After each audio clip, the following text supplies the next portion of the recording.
पिछले वीडियो में हमने देखा था कि हम कॉपी पेस्ट कैसे करते हैं। इस वीडियो में हम देखने वाले हैं कि कट पेस्ट का कैसे काम करेंगे। जैसे हम विंडो में कट पेस्ट करते हैं वैसे ही हम लाइनस के टर्मिनल कमांड की हेल्प से कट पेस्ट करके देखेंगे, और उसी कमांड की हेल्प से मैं आपको फाइल का नाम चेंज करना भी बताऊंगा। मतलब ये हो गया कि एक कमांड की हेल्प से हम दो काम करेंगे। बहुत अच्छी बात लग रही है कि एक कमांड की हेल्प से हम दो कैसे काम कर सकते हैं, वो बारे में हम देखते हैं। तो वो कमांड मैं आपको पहले बता देता हूँ। वो है हमारी command move command. Move command MV में लिखेंगे, हम शॉर्ट फॉर्म में लिखते हैं, हम कभी भी फुल नेम नहीं लिखते। तो मूव को हम लिखेंगे MV। ठीक है, अब शुरू करते हैं।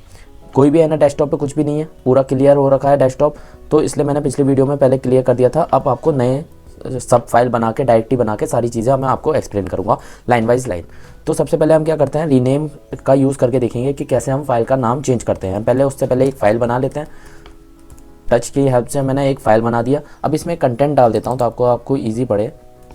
तो इसमें मैं कंटेंट डाल देता हूँ, आई लव लाइनक्स। ठीक है, ये मैंने सेव कर दिया। इसे कट करते हैं। अब क्या करना है, हमें इस फाइल 1 का नाम किसी और फाइल नेम में चेंज कर देना। अगर हम चाहें तो इससे UI से भी चेंज कर सकते हैं रीनेम करके, बट इसी रीनेम का हम कमांड की हेल्प से कैसे देखेंगे वो हम देख लेते हैं। जैसे हमें चेंज करना है मूव कमांड की हेल्प से, मैंने बताया था मूव से ही हम रीनेम भी करेंगे और कट पेस्ट काम भी काम करेंगे। किसका नाम चेंज करना है, फाइल 1 का नाम चेंज करना है। कौन से में चेंज करना है, मतलब उसका क्या नाम देना है आपको। आप test1 डाल दीजिए, कुछ भी डाल सकते हैं उसका नाम। तो मैंने ये डाल दिया। अब देखना है कि उसके अंदर का कंटेंट तो हमारा चेंज नहीं हो रहा। तो यहाँ पे मैंने ओपन किया, वही लिखा आ रहा है आई लव लाइनक्स, मीन्स हमारा कंटेंट चेंज नहीं हो रहा, रीनेम हो जा रहा है। ठीक है, अब बात करी मैंने ये कि जब हमारा फाइल ऑलरेडी एग्जिस्ट नहीं करता, मतलब test1 नाम से आपका कोई भी फाइल नहीं था, अगर बाई चांस test1 नाम से कोई फाइल होता तो उस केस में क्या होगा वो वाले भी हम देख लेते हैं। तो उसके लिए हम एक काम करते हैं, एक फाइल और बना लेते हैं, text2। तो मैंने एक test1 बना दिया, एक test2 बना दिया। test1 में हमारा कंटेंट है, test2 में हमारा कंटेंट नहीं है। तो इसमें भी हम डाल लेते हैं कुछ कंटेंट, जैसे आई लव उबंटू। उसमें लाइनक्स है, इसमें उबंटू है। ठीक है, text2 हो गया, एक test1 हो गया। test1 में लाइनक्स का है और test2 में उबंटू है। तो हमें क्या करना है, test1 का नाम test2 में कन्वर्ट करना है। तो करके देखते हैं। पर test2 हमारी ऑलरेडी एग्जिस्ट कर रही है, ये भी आप याद रखिएगा। पहले वाले में एग्जिस्ट नहीं कर रही थी, इस वाले में एग्जिस्ट कर रही है। अब देखते हैं इसमें होता क्या है। इस चीज़ को मैं पहले करके बताऊंगा, फिर इसके बाद समझाऊंगा कि इस चीज़ में हो क्या रहा है। test1 को test2 में कर दिया। अब देख सकते हैं test1 का test2 में कन्वर्ट हो चुका है। इसे आप जब ओपन करेंगे तो आई लव लाइनक्स आ रहा है, और ये वाली चीज़ अभी रिफ़्रेश नहीं हुई है। तो पहले मैं इसको रिफ़्रेश कर लेता हूँ Alt F2 से, FN Alt F2 से। तो आप देखिए ये एक फ़ाइल हट जाएगी इसमें, इसे रिफ़्रेश होने में टाइम लग रहा है। तो ये test2 वाली फ़ाइल बची। मतलब हमने क्या किया था, test1 को test2 में कर दिया था नाम। तो हमारा जो test2 का कंटेंट था वो हमारा जा चुका है। मतलब ये हो गया कि हमारा जो test1 का कंटेंट था वो ओवरराइट कर गया test2 के ऊपर, और test2 वाली फाइल हमारी चली गई। रिफ्रेश करने के बाद आपका चला जाएगा ऑटोमेटिकली। किसी लाइनक्स में रिफ्रेश हो जाता है, जिसमें नहीं होता उसके मैंने आपको कमांड बता दिया था, FN Alt और F2 दबाइएगा, उसके बाद R लिखिएगा तो वो आपका रिफ्रेश हो जाएगा। इस वीडियो में ज़्यादातर हम रिफ्रेश का यूज़ करने वाले हैं, तो इसलिए मैं आपको कमांड बता देता हूँ, FN Alt और F2। फिर इसके बाद R एंटर कीजिएगा। मैं एक बार और दिखा देता हूँ, FN Alt और F2 दबाया तो रन कमांड आ गया। उसमें आपको R प्रेस करना है, फिर इसके बाद ये रीस्टार्ट हो जाएगा, स्क्रीन का रीस्टार्ट हो जाएगा, तो ये आपका रिफ्रेश हो जाएगा। ठीक है, समझ में आ गया कि अगर एग्जिस्ट नहीं कर रही है तो ईजिली चेंज हो जाएगा, अगर कोई एग्जिस्ट कर रही है तो वो उसके ऊपर ओवरराइट हो जाएगा। ठीक है, अब मैंने ये चीज़ बता दी आपको। अब क्या करते हैं दूसरा काम कि हम देख लेते हैं कौन कौन सी हमारी फाइल है, -A। तो आप यहाँ पे देख सकते हैं, सबसे पहली वीडियो मैंने कुछ फाइल को हिडन किया था URL की हेल्प से, कि है ना इसका रीनेम चेंज करके डॉट लगाया था मैंने। तो क्या हम डॉट वाली फाइल को भी हम किसी नेम से चेंज कर सकते हैं, वो भी हम करके देख लेते हैं। जैसे अगर मैं बात करूँ, डॉट हिडन वाली फाइल है जो आपके UI में नहीं दिख रही, हिडन 1 नेम से, इसको किसी नेम में देना है। विजिबल नाम से दे देता हूँ। जैसे मैंने क्या किया कि हिडन 1 जो हमारी फाइल थी डेस्कटॉप पे, उसको हमने किसी दूसरे नाम पे चेंज कर दिया। तो मतलब ये विजिबल फाइल अब हमारी UI पे दिखनी चाहिए। ये हम काम कर चुके हैं। इसको एक बार रिफ़्रेश कर लेता हूँ, रिफ़्रेश के बाद आ जाएगा ये। इसको रिफ़्रेश किया, आप देख सकते हैं यहाँ पे विजिबल वाली फाइल आ चुकी है। मतलब हम कोई भी हिडन वाली फाइल को हम दूसरे नाम पे चेंज करके ला सकते हैं। मतलब सिंगल डॉट से हम विदाउट डॉट वाला भी हम फाइल का नेम दे सकते हैं। अगर हम इसमें ls-a करें तो आप यहाँ पे देख सकते हैं हिडन वाली फाइल जा चुकी है। तो इसका वाइस वर्सा भी आप कर सकते हैं, विजिबल को हिडन में कर सकते हैं। अगर मैं चाहूँ तो ऐसे भी कर सकते हैं, मूव विजिबल वाली फाइल को हम दोबारा हिडन में लाना चाहते हैं तो वही भी हम कर सकते हैं। इसको हम करके ही दिखा देता हूँ एक बार। तो Alt FN F2 दबाया, फिर इसके बाद R दबा के प्रेस एंटर किया, तो ये रिफ्रेश हो जाने के बाद ये डॉट हिडन फाइल आप देख रहे हैं यहाँ से आप जा चुकी है। तो ये आपको समझ में आ गया कि हिडन फाइल से हम विदाउट हिडन वाले भी ला सकते हैं और विदाउट हिडन वाले से हिडन वाला भी कर सकते हैं। फाइल का नेम का कन्वर्जन आपको समझ में आ गया होगा। अब क्या करते हैं, हम डायरेक्टरी का भी तो नाम चेंज करके देख लें एक बार। तो एक बार हम डायरेक्टरी बना लेता हूँ। एक बार डायरेक्टरी 1 बना लिया। ओके, सिंगल डायरेक्टरी का बता रहा हूँ मैं, अगर आपका डबल डायरेक्टरी है तो वो भी काम हो जाएगा।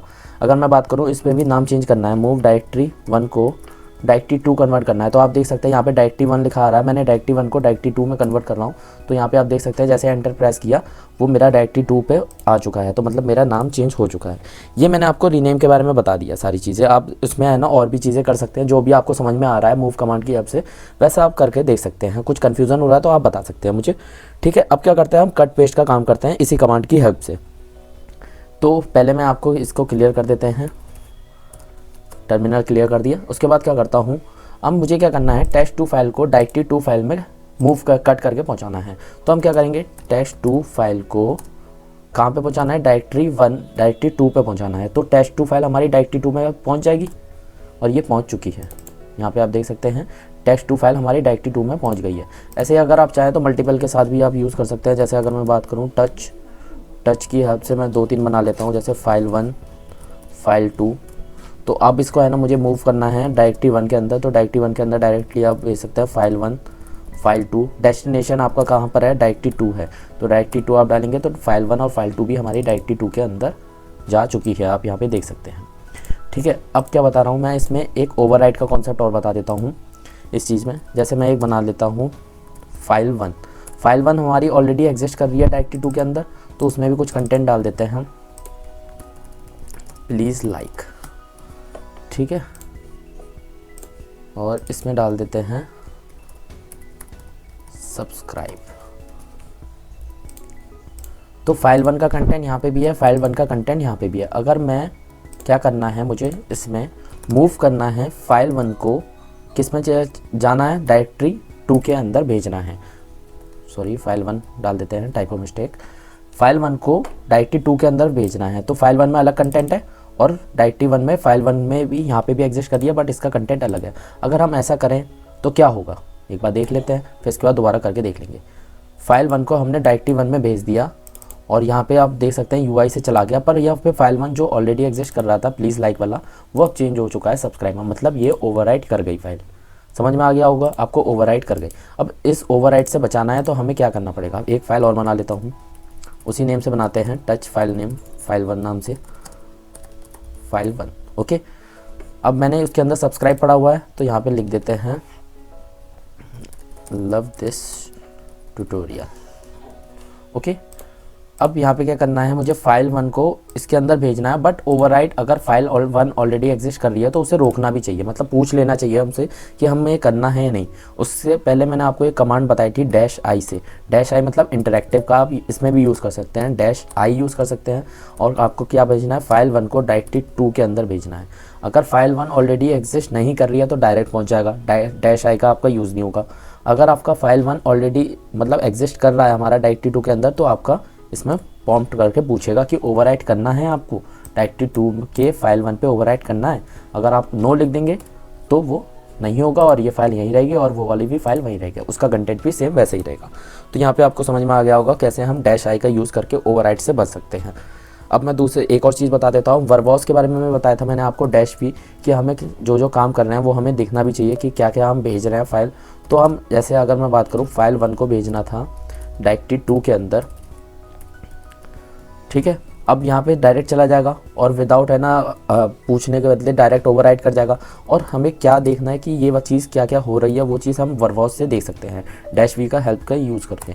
तो जैसे मैंने किया यहाँ पे आप देख सकते हैं, रीनेम किया फाइल 1 को, रीनेम करने के बाद फाइल डायरेक्टरी 2 के फाइल 1 में चला गया और उसका कंटेंट ओवरराइट हो चुका है। तो आपको समझ में आ गया होगा, -i का भी हम यूज़ कर सकते हैं इंटरैक्टिव के लिए, वर्बॉस का यूज़ कर सकते हैं, उस मूव कमांड की हेल्प से कोई भी फाइल को हम डायरेक्टरी में भेज सकते हैं। तो ये चीज़ें हो चुकी है। अगर आपको इसमें भी बहुत सारी चीज़ें करने के लिए है पर मैं पूरी चीज़ें नहीं बता पाऊंगा, तो आप खुद ट्राई करके देखिएगा। जो बेसिक था वो मैं आपको बता चुका हूँ। कोई परेशानी हो रही है तो ज़रूर बताइएगा। वीडियो देखने के लिए थैंक यू सो मच।